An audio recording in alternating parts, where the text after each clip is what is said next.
Ladies and gentlemen, welcome. We skipped the intro. Let's do that again. This feels right. Ladies and gentlemen, appreciate you being here. We testing the game. Come on. Oh, yeah. No BS, OBS, camera zoomed in, and the chat is lit. It's lit. Stay tuned in. Everybody, thanks for watching. What's your favorite comment? Zach Morris got detention like them cool kids. Yes, you knew this. Thanks for watching. What's everybody's favorite topic? Leave a comment in the chat, and again, Refrain from gossip. stop it. If you hating, there's no debating. Promise, I'm going up like Hakeem.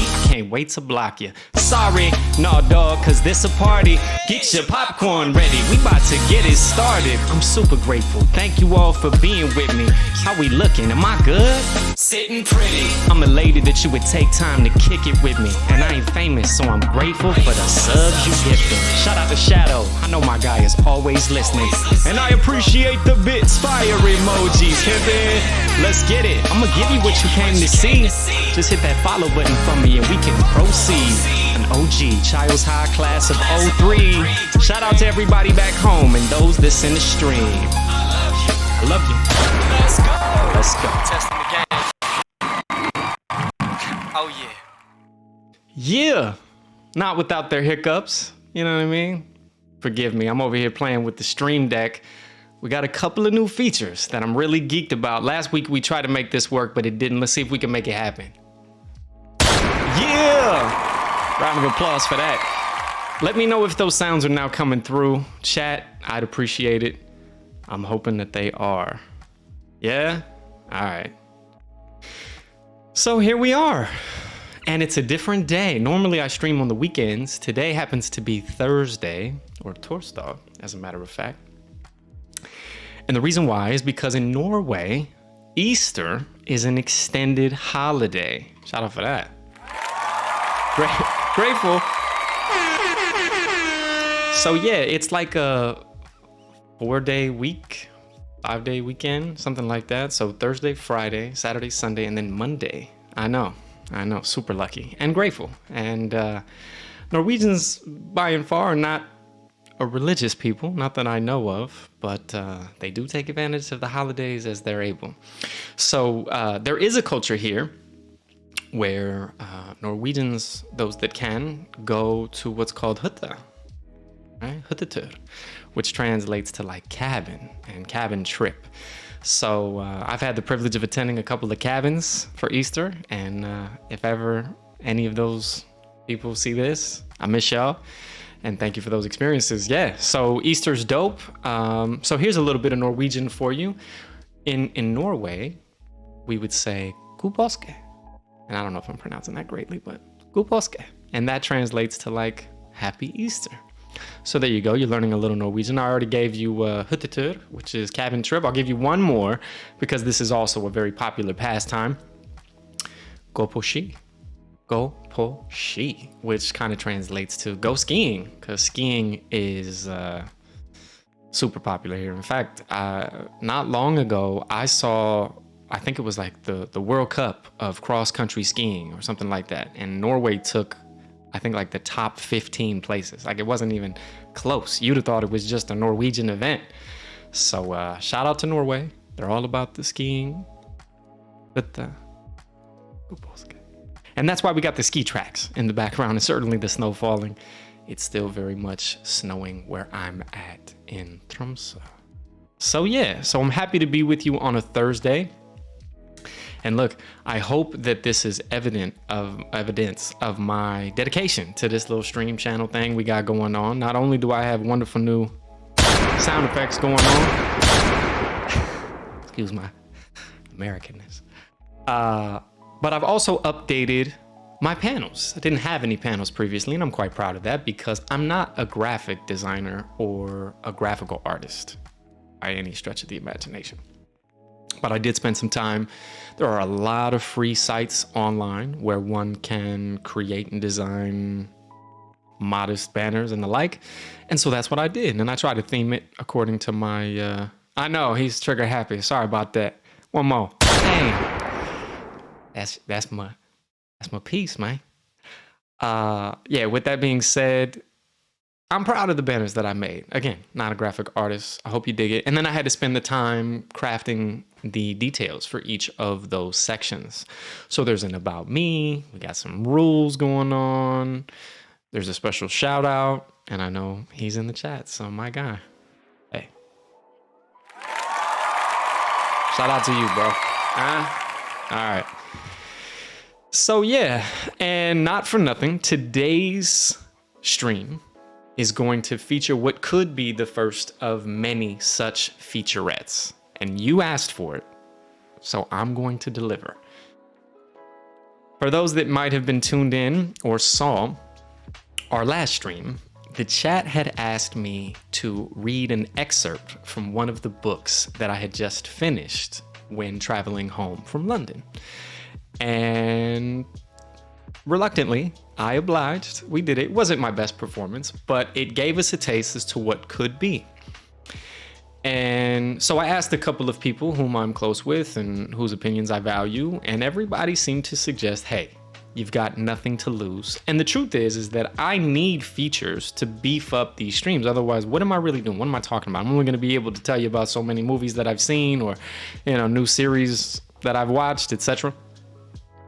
So perhaps these micro readings could be kind of fun. And so I went to the mall. In fact, there's a mall right next to where I work. It's called Nestranda here in Tromsø. And they have a bookstore. And I went in there and the young lady was very helpful. And there's a limited section for English books because, again, most of the books are in Norwegian. Makes sense.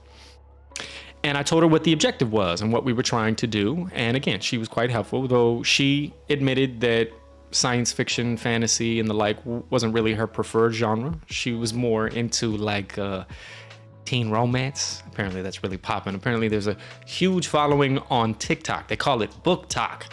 And so there's a lot going on there, but maybe we can gain some traction. So I told her the lane that I wanted to stick to. We had just finished Ready Player 2, which is kind of like futuristic. I don't know if it's sci-fi, but I guess kind of sort of. And, some of the other classics that we love. Lord of the Rings, we like Tolkien. Game of Thrones, naturally. And so one of her recommendations, quite promptly, was The Witcher. And for anyone that is unfamiliar, The Witcher is a Netflix series that's based on a series of books as well as a video game franchise. So there's a lot of rich media and information out there with regard to The Witcher. But these books are quite long, and I had told her that what I wanted to do was, in starting this, is find a book that was rather short so that we could kind of get through it together, and then if we liked the experience, maybe then we could duplicate it again. And as it turned out, they didn't have the first book of the Witcher series, so I took that as my sign. And we didn't really find much of anything. And she recommended that I go to the larger mall because their selection would likely be greater. And so I did that. The following day, I missed the joke that's what she said.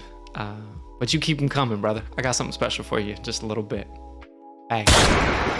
So we went to the other mall the next day because I was eager to get these books secured so that we could try this. All right? You asked for it, I give it to you. And this section was, just as promised, much greater. And the people in the store seemed to be very up on all things fantasy related and the like, and they seemed excited about what I was trying to do when I conveyed it to them. So, all right, good joke. Quite long, and keep them coming. That's what she said. There you go. There you go. So I asked them what books they might recommend, and she showed me a plethora of options. And the truth is, in the genre fantasy and sci-fi, typically the books are considerable. That's about as wide as they go, thick as you want to be. And it just wasn't what I was hoping for. I wanted something a bit more brief so that we could run through it, right? And then she showed me a book, and it was thin. And I was like, this could be it. What is this? And on the cover, it looked like, if you're familiar, manga or Japanese artwork or anime or like a cartoon or a comic book. And I was like, okay, this is interesting. I certainly have a fan who would appreciate something like this. And apparently the story was about a soldier who gets into a mech suit. For anybody that's unfamiliar with that, think of it as like an exoskeleton, almost robotic, right? So they're extra fast, extra strong, extra durable. And apparently, spoiler alert, he dies in the war. But he wakes up and he has to relive the day over and over again. So as I'm reading and hearing about all of this, I'm putting it together. It sounds just like the plot and concept for Edge of Tomorrow, which is the Tom Cruise film starring Emily Blunt. And I was like, oh, is that? And she was like, I think so. I think this is the book that's based on. I was like, oh, cool. So I'm almost sold, right? And then just for curiosity's sake, I say, by chance, do you have The Witcher? She was like, that would be a perfect book, in fact. And I was like, really? She was like, yeah, well, and then we kind of re-highlighted all of the things that I shared with you, the Netflix series, the video game franchise, etc. And she was like, in fact, I think the first book is like a series of shorter stories. And I was like, wow, that would be kind of perfect. But I'm so torn now. And so lo and behold, they have it. And she hands me the book. Now I'm holding 2 books. And of course, I'm thinking of buying them both. But then I'm like, well, we can't read 2 books simultaneously. And so I'm forced to make a game time decision. And I make a call in the hopes of getting a co-sign. But that individual didn't pick up. Thanks a lot, Shadow. But we made the decision. And in the end, we purchased... I wish I had a drum roll, but I got this. The Witcher. All right, so this is gonna be our newest endeavor. And you might notice this cute little sticker right here. Yep, that's the R&B logo. And the reason why that's there, first of all, shout out to A&T, Anthony. It was a great gift. He gifted me a bunch of stickers and cards with the logo on. It was really thoughtful. Y'all have seen the coffee mug, perhaps. Underneath this sticker is an atrocious red circle, which I thought originally was another sticker that I could just remove because I prefer the clean cover. And it says, like the popular Netflix series or something to that nature. And it's bright red. And again, it's just horrific. And as it turns out, they printed it on the cover. Like it's glossy, but it's not a sticker. It's part of it. And so I just didn't love that. In fact, I asked, I was like, why did they do that? And the lady I was talking to, she was like, I don't know. I hate it too. She was like, in fact, we order books often without extra branding and the like, but they send us these others and there's really not much we can do about it. So I was like, all right, cool. So it's just a great excuse for me to pop on that R&B logo. So this is a one of one. This is an exclusive. So when you see this, now you know this is our book, ladies and gentlemen. This is the one.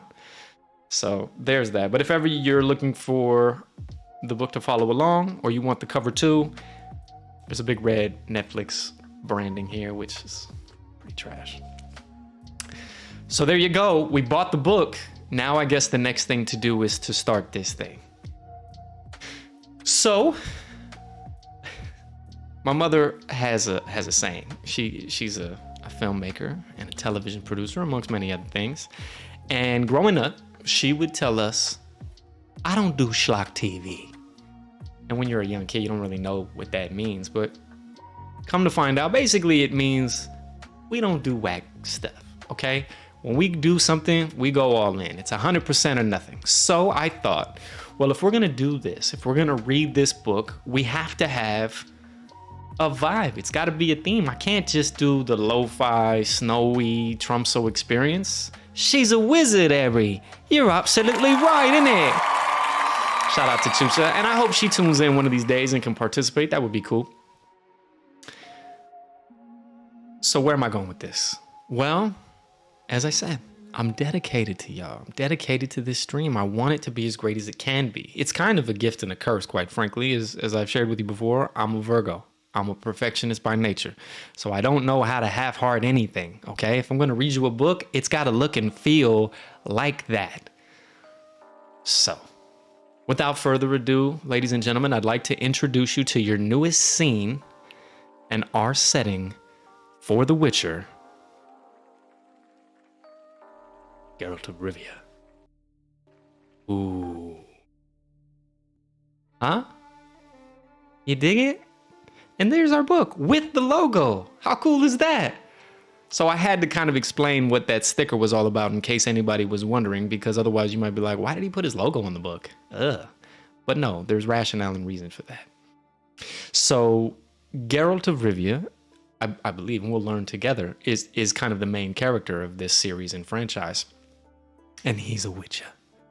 And in the Netflix series, he's played by Henry Cavill, whom I'm a big fan of. I think Henry Cavill is dope. Thank you for the love, Shadow. Appreciate all the love and the help, man. You're my guy. 100. So the Witcher, or Geralt more specifically, I think as we'll learn, Witchers are a type of people, or I don't know. I'm sure they'll define it in the book. Let's not get ahead of ourselves. However, Geralt of Rivia, I think the main character in the Netflix series, is played by Henry Cavill, and so that's Henry. That's the Witcher as I know him to be. Candidly, I've seen so many game clips for the Witcher game franchise, the video game, but I never played it myself, so I don't really have a deep familiarity with that version of Geralt. I think he's a bit older from what I've seen. Shadow probably knows. He can chime in. And so I just thought, hey, when we get this thing started, this is what we'll look like and do. And if anybody has opinions or feelings on the background, or you want to do something totally different, we can. But there's some ambient sound for you. Geralt's got his glowing eyes. And there's the book, so that we can all do this. And you know what? I think we need a little bit of mood lighting. So if I may, yeah. There's a delay on my snap. Silly. Still got it. So now, the vibe is right. We're in here. Let's do this thing. The Witcher. The Last Wish. And let's give it up for the author. And of course, he would have a name that is difficult to pronounce. I don't want to mispronounce his name. You can see it on screen. Let's just do that. Sapkowski. I can say that part. Andrei Sapkowski? I don't know. I'd have to hear it to know it. I could cosplay. That's a great idea. That's taking it to a whole new level. Maybe if we get a few more than one viewer, perhaps we could do that. All right, so listen, we're going to make a real go at this. I'm going to ask you well in advance to forgive any mispronunciations. I know that there is a cult following. So many of you all know this story far better than me. And you're up on the names, the history, what they do and all that. I just hope you enjoy my delivery. And I may try to do, a couple of interpretive voices here for you. I don't know. We're just going to have fun with it, and we're going to get it started. If it's a total bust and we don't love this after episode 1, 2, or however long we go, yeah, thanks for typing it. I can read it on the book cover. My guy. I wish I had laughter, but I got this. So anyway, if it's a total bust, we're going to bail. But until then, we're going to give it a shot. Who knows? Maybe it could be fun. So, without further ado, the preface, I think, is what I'm about to read you, and it's titled The Voice of Reason. Here we go. She came to him towards morning. She entered very carefully, moving silently, floating through the chamber like a phantom. The only sound was that her mantle brushing her naked skin. Yet, this faint sound was enough to wake the Witcher. Or maybe it tore at him from a half-slumber in which he rocked monotonously, as though traveling through fathomless depths, suspended between the seabed and its calm surface amidst gently undulating strands of seaweed. He did not move, did not stir. The girl flitted closer, threw off her mantle and slowly, hesitantly, rested her knee on the edge of the large bed. He observed her through lowered lashes, still not betraying his wakefulness. The girl carefully climbed onto... I don't know where this is going. 50 Shades of Witcher. Here we go. The girl carefully climbed onto the bedclothes and onto him, wrapping her thighs around him. Leaning forward on straining arms, she brushed his face with hair which smelt of chamomile. Determined, as if impatient, she leant forward and touched his eyelids, cheeks, lips with the tips of her breasts. What kind of book y'all got me reading, huh? He smiled, very slowly, delicately, grasping her by the shoulders, and he straightened, escaping his fingers. She was radiant, luminous in the misty brilliance of dawn. He moved, but with pressure from both hands. She forbade him to change position, and, with a light but decisive movement of her hips, demanded a response. He responded. She no longer backed away from his hands. She threw her head back, shook her hair. Her skin was cool and surprisingly smooth. Her eyes, glimpsed when her face came close to his, were huge and dark as the eyes of a water nymph. Rocked, he sank into a sea of chamomile, and it grew agitated and seethed. Ladies and gentlemen, that's the intro. Whoa, I'm into it. You dig? All right, here's what we're gonna do. Chapter 1 is rather short, not as short as the intro. But let's do it. Chapter 1. Later, it was said the man came from the north, from Roper's Gate. He came on foot, leading his laden horse by the bridle. It was late afternoon, and the ropers, saddlers, and tanners' stalls were already closed, the street empty. It was hot, but the man had a black coat thrown over his shoulders. He drew attention to himself. He stopped in front of the old Nakarort Inn. Narakort. Some of these words are going to be tough. Narakort Inn. Stood there for a moment, listened to the hubbub of voices. As usual, at this hour, it was full of people. The stranger did not enter the old Narakort. Aye, he pulled his horse further down the street to another tavern, a smaller one, called the Fox. Not enjoying the best of reputation, it was almost empty. The innkeeper raised his head above the barrel of pickled cucumbers and measured the man with his gaze. The outsider, still in his coat, stood stiffly in the front of the counter, motionless and silent. "What will it be?" "Beer," said the stranger. His voice was unpleasant. The innkeeper wiped his hands on his canvas apron and filled a chip earthenware tankard.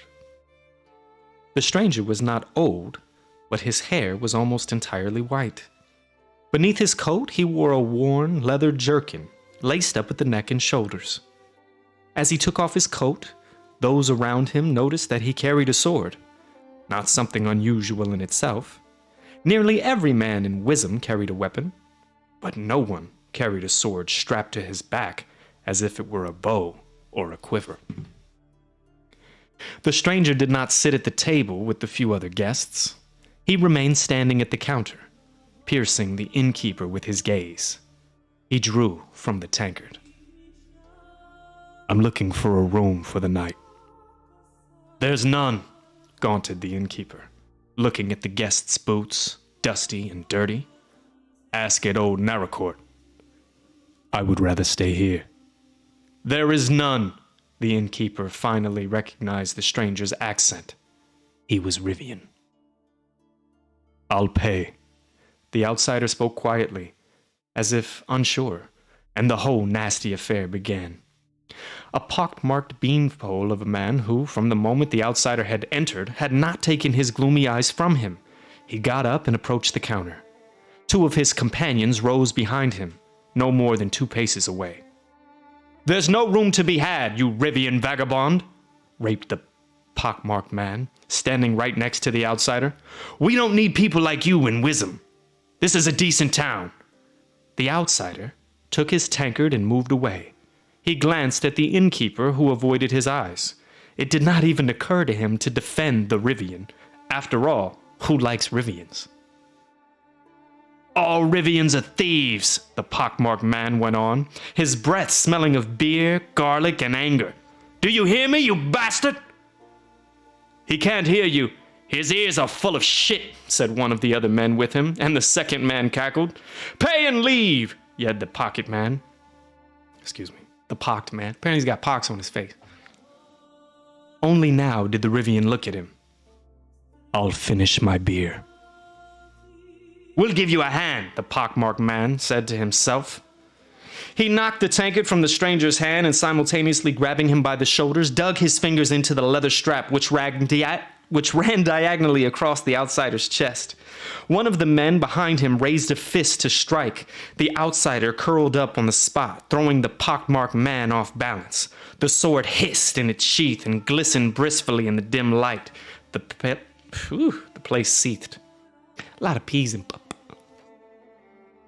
There was a scream, and one of the few remaining customers tumbled towards their exit. I gotta slow down apparently, sorry folks. A chair fell with crash and earthware smacked hollowly against the floor. The innkeeper, his lips trembling, looked at the horribly slashed face of the pockmarked man who, clinging with his fingers to the edge of the counter, was slowly sinking from sight. The other two were lying on the floor, one motionless, the other writhing in convulsion in the dark, spreading puddle. A woman's hysterical scream vibrated in the air, piercing the ears as the innkeeper shuddered, caught his breath, and he vomited. The stranger retreated towards the wall, tense and alert. He held the sword in both hands, sweeping the blade through the air. No one moved. Terror, like cold mud, was clear on their faces, paralyzing limbs and blocking throats. 3 guards rushed into the tavern with thuds and clangs. They must have been close by. They heard treacherous wound with leather straps at the ready, but at the sight of the corpses, they drew their sword. The Rivian pressed his back against the wall, and with his left hand he pulled a dagger from his boot.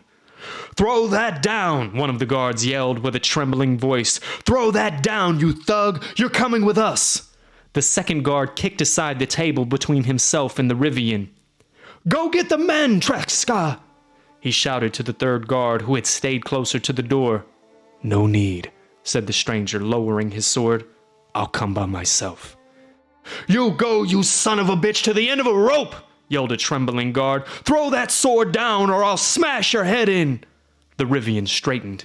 He quickly pinned his blade under his left arm, and with his right hand raised towards the guards, swiftly drew a complicated sign in the air. The clout nails which studded his tunic from his wrists to his elbows flashed. The guards drew back, shielding their faces with their arms. One of the customers sprang up while another darted to the door, the woman screaming again, wild and ear-splitting. "I'll come by myself," repeated the stranger in his resounding metallic voice, "and the 3 of you will go in front of me. Take me to the Castellan. I don't know the way." "Yes, sir," mumbled the guard, dropping his head. He made towards the exit, looking around tentatively. The other 2 guards followed him out backwards, hastily. The stranger followed in their tracks, sheathing his sword and dagger, and as they passed the tables, the remaining customers hid their faces from the dangerous stranger. Whoa. So that's chapter 1. We did that. We got through it. Sorry for the stumbling. Sorry for some of the words. That's reading, folks. Sometimes when you read, you skip over a line or two. You got to reread it. When you're doing it aloud in front of one person, in this case, it can make you nervous. Everybody remember reading in class and you got called on? That's always worrisome. Now, I was always pretty good at it. All right, I'm just going to say that. I got gold stars in reading. But it's still a thing. All right, Shadow, it looks like it's you and I, my friend. Do you want to go to chapter 2 or do we call it here? We've been going for 32 minutes. Chapter 2 is a bit longer. That's what she said. I don't know if that's what she said. All right, we're going to do it. We're going to go chapter 2, and I'm going to do my best to refrain from all the side commentary to keep everybody in the zone. But again, it's tough, and I always feel bad when I misstep, so forgive me. We're going to get better at this. It's like, practice. You get better. It's like riding a bike. All right. Here we go. And again, forgive my pronunciation. Some of these names and places are unfamiliar to me. Shadow says it's great. I'm mad.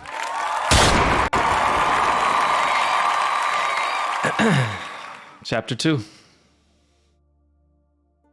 Velerad, Castellan of Wisdom, scratched his chin. He was neither superstitious nor faint-hearted, but he did not relish the thought of being alone with the white-haired man. At last, he made up his mind. "Leave," he ordered the guards. "And you, sit down. No, not there. Further away, if you please." The stranger sat down. He no longer carried his sword or black coat. "I am Velerad, Castellan of Wizard," said Velerad, toying with a heavy mace lying on the table. "And I'm listening. What do you have to say to me, you brigand, before you're thrown out into the dungeon? 3 killed and an attempted spell casting? Not bad. Not bad at all. Men were impaled for such a thing in Wisdom. But I'm just a man, so I will listen to you before you're executed. Speak." The Rivian unbuttoned his jerkin and pulled out a wad of white goat leather. "You nail this crossways in taverns," he said quietly. "Is what's written here be true?" "Ah," Velerad grunted, looking at the runes etched into the leather. "So that's it. And I didn't guess it once. Yes, it's true. It's signed by Foltest, King of Temeria, Pontar, and Mahakam. Which makes it true. A proclamation is a proclamation, Witcher, but law is law, and I take care of law and order in Wisdom. I will not allow people to be murdered. Do you understand?" The Rivian nodded, to show he understood. Velerad snorted out with anger. "You carry the Witcher's emblem?" The stranger reached into his jerkin once more and pulled out a round medallion on a silver chain. It pictured the head of a wolf, baring its fangs. "And do you have a name? Any name will do. It's simply to make conversation easier." "My name is Geralt." "Geralt, then. Of Rivia, I gather, from your accent." "Of Rivia." "Right. Do you know what, Geralt? This," Velerad slapped the proclamation. "Let it go. It's a serious matter. Many have tried and failed already. This, my friend, is not the same as roughing up a couple of scoundrels." "I know. This is my job, Velerad, and that proclamation offers a 3,000 Orin reward." 3,000? Velerad scowled. "And the princess is a wife, or so rumor says, although gracious Foltest has not proclaimed that." "I'm not interested in the princess," Geralt said calmly. He was sitting motionless, his hands on his knees. "Just the 3,000. "What times?" said the Castellan. "What foul times! 20 years ago, who would have thought, even in a drunken stupor, that such a profession as a witcher would exist? Iterant killers of basilisks, traveling slayers of dragons and vodniks. Tell me, Geralt, are you allowed beer in your guild?" "Certainly." Velerad clapped his hands. "Beer!" he called. "And sit closer, Geralt. What do I care?" The beer, when it arrived, was cold and frothy. "Foul times," Velerad muttered, drinking deep from his tankard. "All sorts of filth has sprung up. Mahakam in the mountains is teeming with boogeymen. In the past, it was just wolves howling in the woods. But now it's kobolds and spriggans wherever you spit. Werewolves or some other vermin, fairies and rascalus, snatch children from villages, all by the hundreds. We have diseases never heard of before. It makes my hair stand on end. And now, to top all of this," he pushed the wad of leather back across the table, "it's not surprising, Geralt, that you witchers' services are in such high demand." "The king's proclamation, Castellan." Geralt raised his head. "Do you know the details?" Velerad leaned back in his chair, locked his hands over his stomach. "The details? Yes, I know them. Not first-hand, perhaps, but from a good source." "That's what I want." "If you insist, then listen." Velerad drank some more of his beer and lowered his voice. "During the reign of old Medel, his father, when our gracious king was still a prince, Foltest showed us what he was capable of. and he was capable of a great deal. We hoped he would grow out of it, but shortly after his coronation, Foltest surpassed himself. Jaw-droppingly, he got his own sister with child. Ada was younger, and they were always together, but nobody suspected anything except, perhaps, the queen. To get to the point, suddenly there is Ada with a huge belly, and Foltest talking about getting wed to his sister. The situation was made even worse tense because Visimir of Novigrad wanted his daughter, Dalka, to marry Foltest, and had already sent out his envoys. We had to restrain Foltest from insulting them, and luckily we did, or Visimir would have torn our insides out. Then, not without Ada's help, for she influenced her brother, we managed to dissuade the boy from a quick wedding. Well, then, Ada gave birth. And now listen, because this is where it all starts. Only a few saw what she bore, but one midwife jumped from the tower window to her death, and the other lost her senses and remains dazed to this day. So I gather that the royal bastard, a girl, was not comely, and she died immediately. No one was in a hurry to tie the umbilical cord, nor did Ada, to her good fortune, survive the birth. But then Foltest stepped in again. Wisdom dictated that the royal bastard should have been burned or buried in the wilderness. Instead, on the orders of our gracious king, she was laid to rest in a sarcophagus in the vaults beneath the palace. It's too late for your wisdom now. Geralt raised his head. One of the knowing ones should have been sent for. You mean those charlatans with stars on their hats? Of course.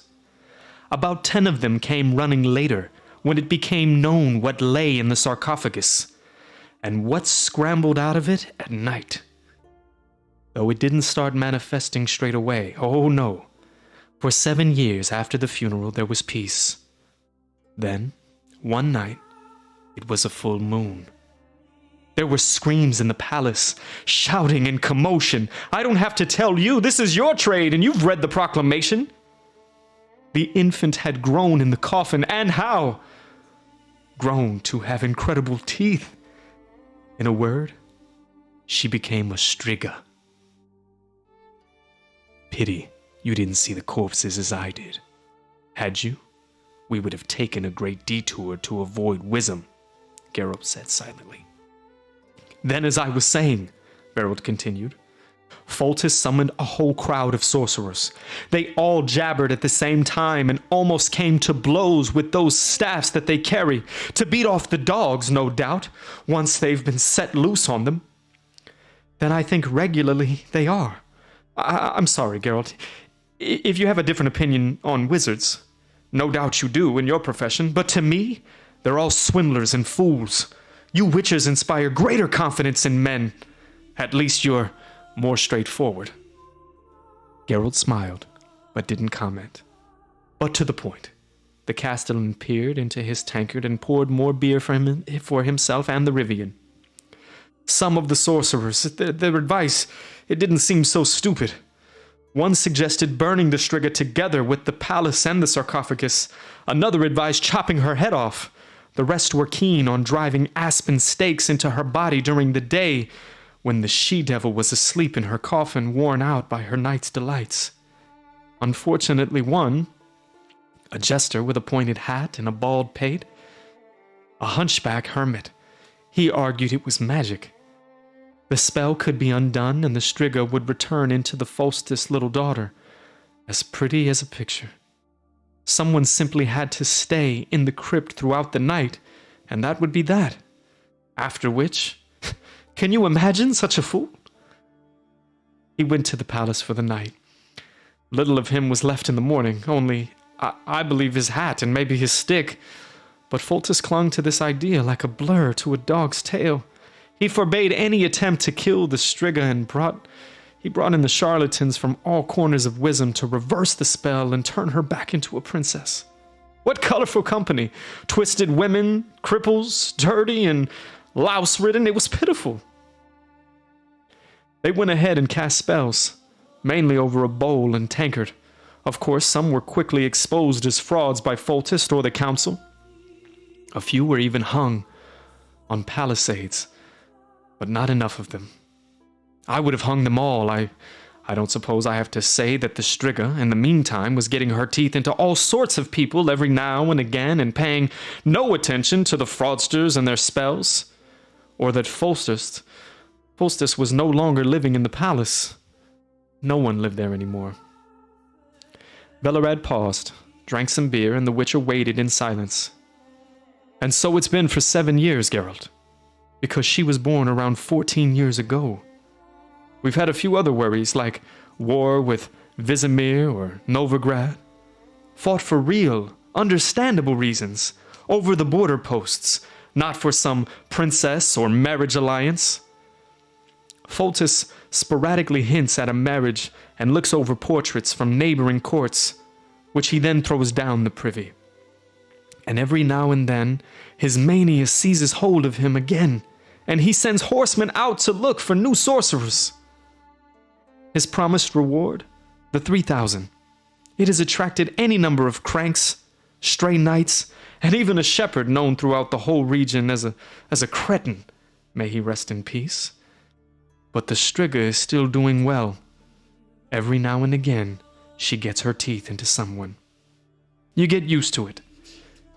And at least those heroes, trying to reverse the spell, have a use. The beast stuffs herself on the spot and doesn't roam beyond the palace. Foltest has a new palace, of course, a quite fine one at that. In 7 years? Geralt raised his head. In 7 years, no one has settled the matter? Well, no, Velerad's gaze penetrated the Witcher. Because the matter can't be settled. We have to come to terms with it, especially Foltest, our gracious and beloved ruler, who will keep nailing those proclamations up at crossroads.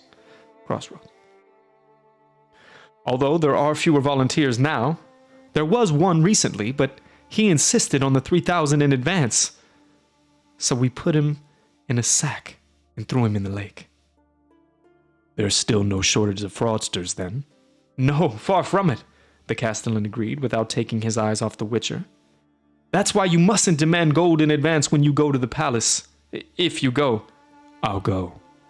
It's up to you, but remember my advice. As we're talking of the reward, there has been word recently about the second part of it. I mentioned it to you. The princess, for a wife.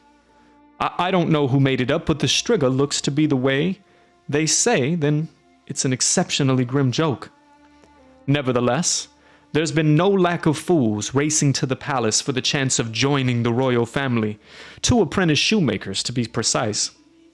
Why are shoemakers so foolish, Geralt? I don't know. And Witchers, Castellan?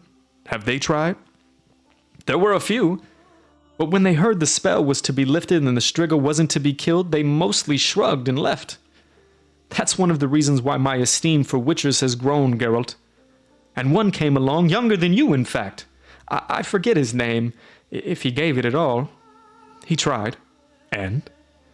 The Fanged Princess spread his entrails over a considerable distance. Geralt nodded. That was all of them? There was one other. Velerad remained silent for a while, and the Witcher didn't urge him on. Yes, the Castellan finally said, there was one more. At first, when Foltest threatened him with the noose if he killed or harmed the Strigga, he laughed and started packing his belongings, but then Velerad leaned across the table, lowered his voice to almost a whisper. Then he undertook the task. You see, Geralt, there are some wise men in Wisdom, in high positions, who've had enough of this whole affair.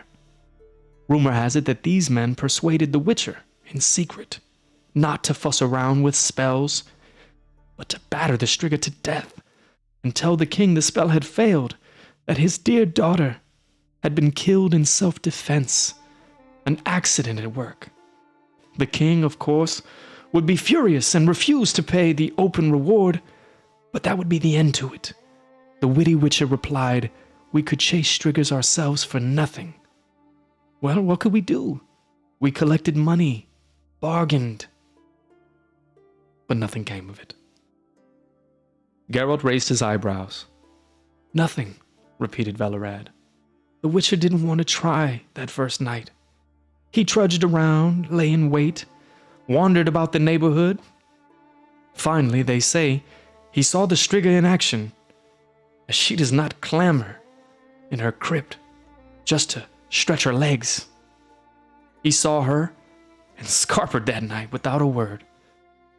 Geralt's expression changed a little, in what was probably supposed to be a smile. Those wise men, he said. They still have the money, no doubt. Witchers don't take payment in advance. No doubt they still do, said Valorant. Does the rumor say how much they offer?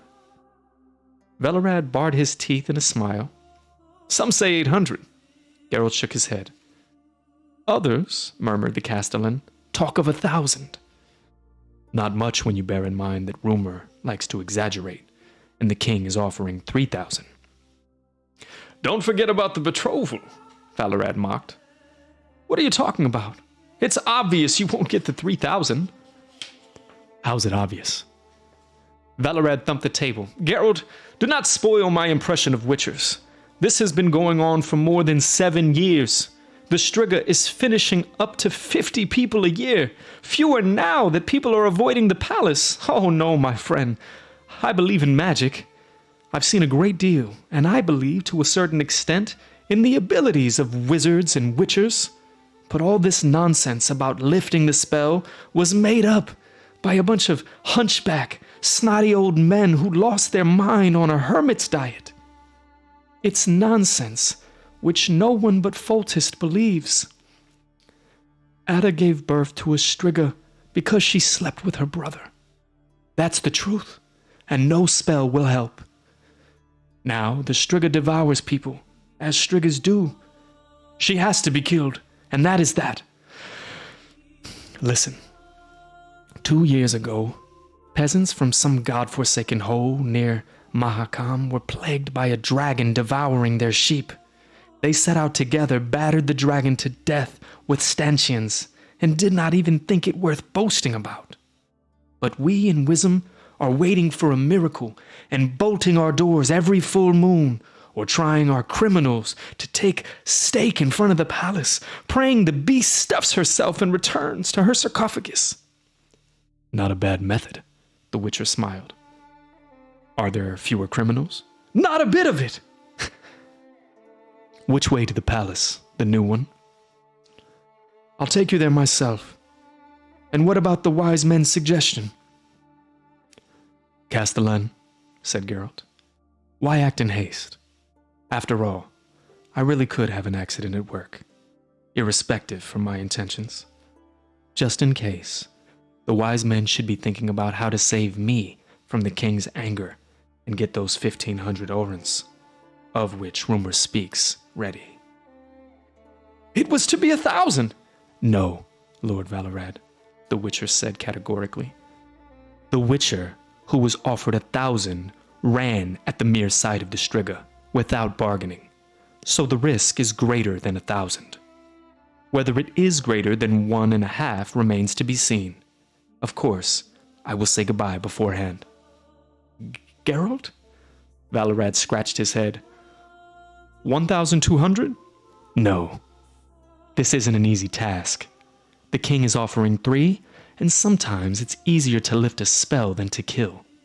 But one of my predecessors would have done so, or killed the Strigga. If this were simple, you see. You think they let themselves be devoured out of fear for the king? Then, Witcher, Valorad nodded wistfully, our agreement stands. But a word of advice. Say nothing to the king about the danger of an accident at work. And that is Chapter 2. All right, folks. That's all you get from me today. Going back to live.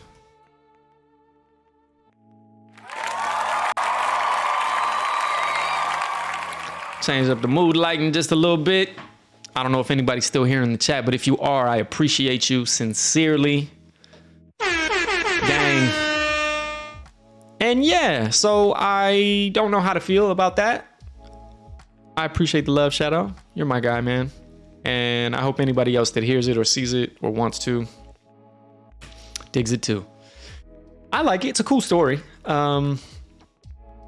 Thank you for indulging the voices. I'm not sure that I've got any of it down yet. Maybe as the... you're so kind, Shadow. Maybe as the story progresses, we'll find some additional styles and or voices to try. But it's cool. Listen, another one of the reasons why we started this was because I wanted to convey to particularly those that I'm closest to and with that reading is dope. Reading is dope. It makes you, I think, makes you smarter. It improves your cognitive functions and abilities. I think it makes you more articulate. It certainly expands your vocabulary. I mean, there are many words that I come across where even if they're familiar to me, I haven't read them in so long because they're not common. And I think great authors do this.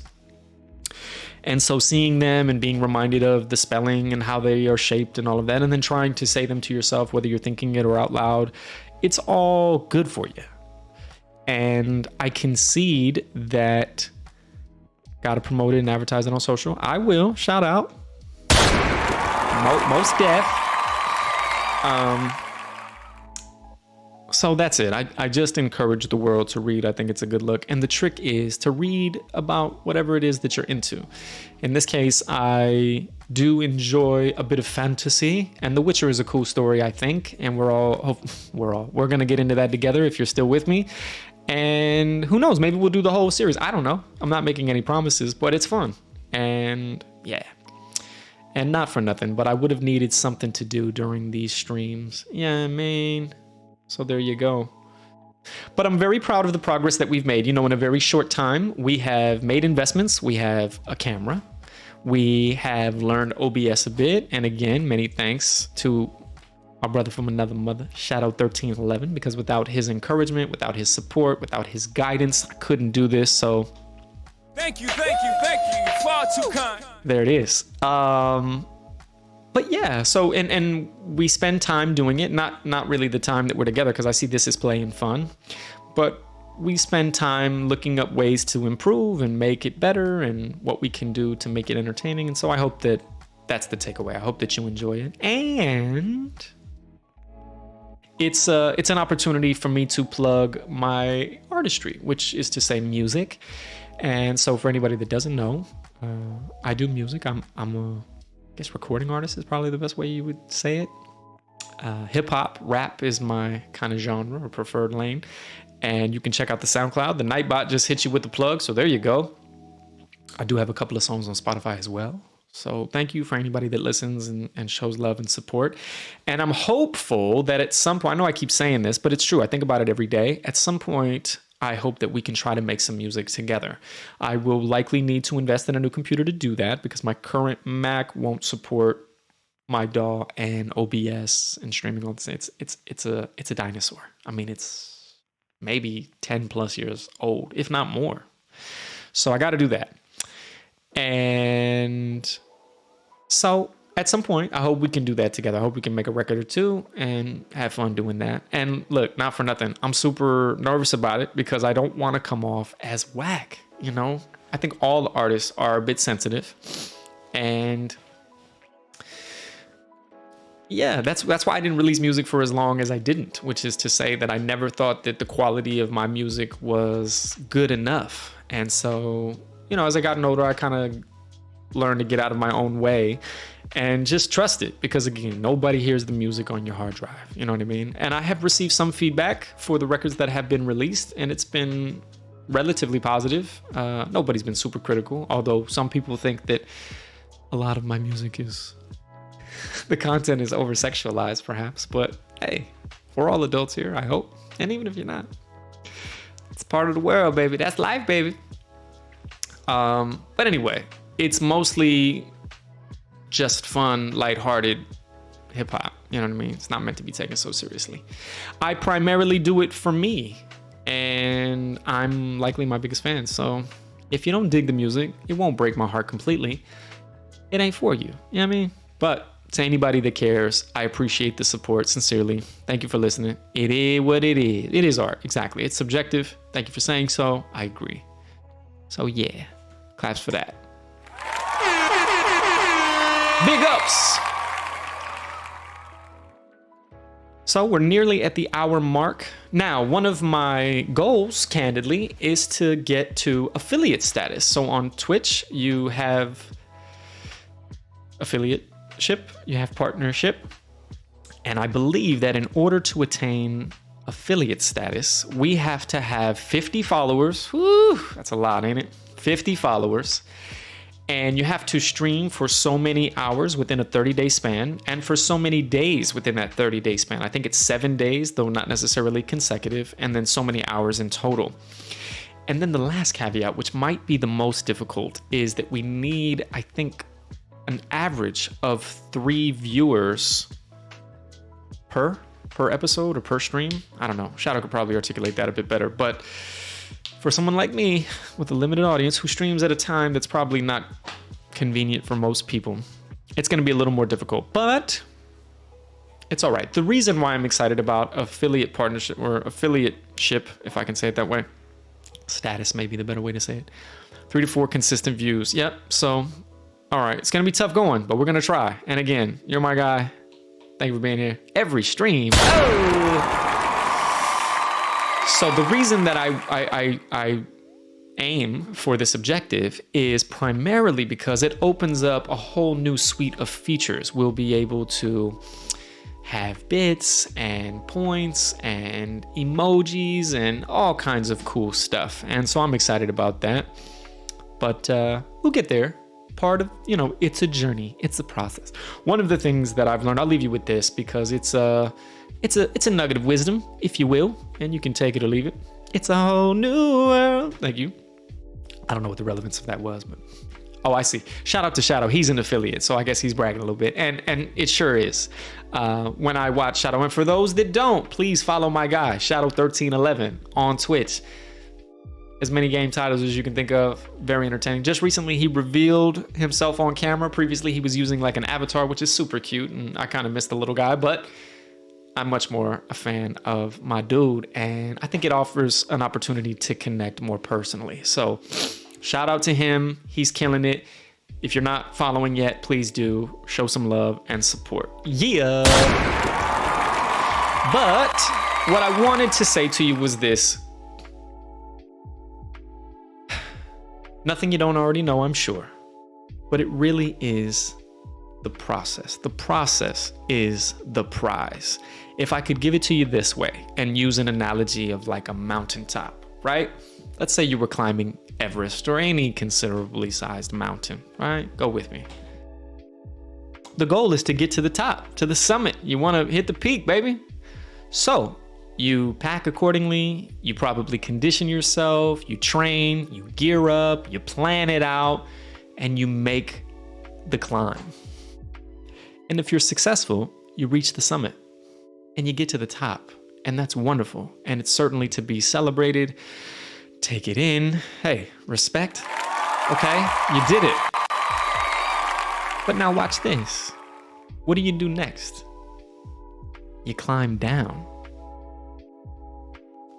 And so I guess the takeaway is that it's kind of short-lived almost always, which is to say that when you look back at that entire experience, yes, of course, reaching the goal, should you have gotten there, is wonderful and it is to be celebrated. But I think that the real value was in the climb. It was in the process. It was about having gone through some of the hardships that you faced and the things that you learned along the way. So it's a long way of trying to tell you it's the journey. There's a Miley Cyrus song playing in my head right now. It's the climb. If you know it, you know it. So yeah, while I want to get to affiliate status, hey, we'll take this thing as it comes, baby. That's what she said. And we'll grow together.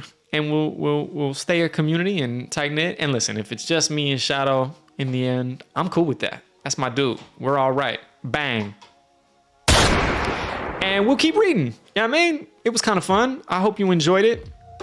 And I'm open to any feedback, criticism, suggestions, all that. I want this thing to be as cool and as positive and as great as it can be. So I welcome that. We're in this thing together. I just hope I can, I don't know, brighten your day a little bit. Make it a little more entertaining. Shout out to the bats in the chat. So that's it. Not for nothing. I feel bad about messing up the intro, but it was bound to happen. We got it out the way. I was nervous primarily because of the new scenes. When I tested it yesterday, things didn't work as flawlessly as I had hoped. And so I was like, please just work. And thankfully that part did. But then again, I messed up the lyrics. But that's cool. Look, they're not all going to be 100. Not all going to be perfect. And now what I might do for everybody's future listening pleasure is I might hook up my other studio setup, take down the stream setup, go into music mode. I'm sorry you can't share in that with me just yet, but one day. And I'll try to work on maybe like a little remix thing for you. And because of copyright, I'm confident I won't be able to play those songs in the live stream, but maybe I can tease the artwork. Maybe we could talk about the rationale behind why I did it or whatever. Maybe what inspired the lyrics. I don't know. We'll have to get there when we get there, but that could be something that we do. At least it could be another way in which I can tease and promo the music for you a little bit. So yeah. Lo-fi. I wish that, listen, Shadow, first of all, thank you for being here. I love the fact that you're here, brother. But I wish there was some more people in the chat. You know what I mean? That would be more fun. And not for nothing. And I don't know that he'll ever watch this, but I do still want to live stream and podcast with my guy, Anthony Nicholas Rising, so that we can get back on the Friends Matter. Bam, bam. Yeah, because that's a lot of fun, huh? But I don't know. It's up to him, kind of, sort of. It's really scheduling and then making it work, but we'll try. But I feel good about this. It was a first read through. I hope you dig it. Super early in the US. Yeah, man, I know. That's the problem.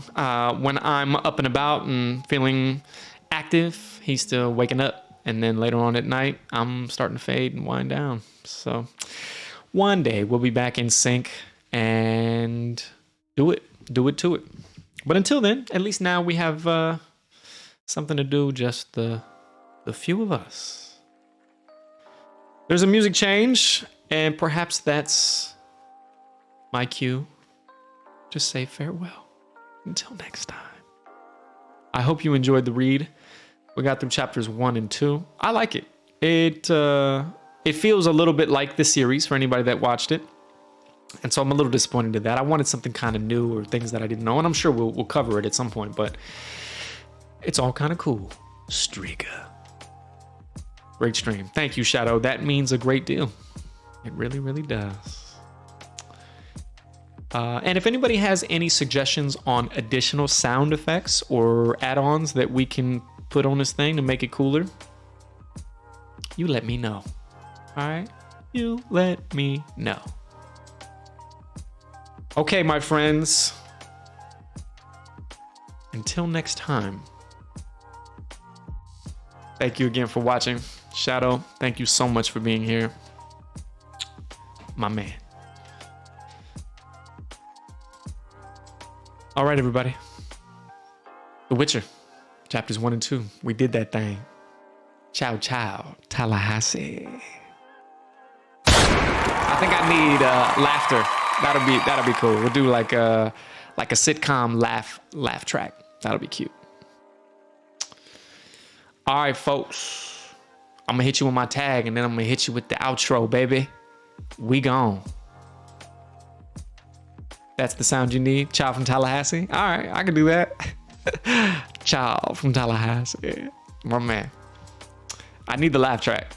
Thank you. You're far too kind. I got that. Shout out to Ho. All right. We're gone. Everybody, much appreciated. Hey, check out those new panels. Not for nothing. Hope you dig it. Spent a little time on that. Very proud of myself. I'm not a graphic designer. But hopefully we'll have some new music for you soon. And we'll take on the next couple of chapters when we get there. Yeah? All right. Gunshots for the road. Bang. We testing the game. We testing the game. Peace. Oh, yeah.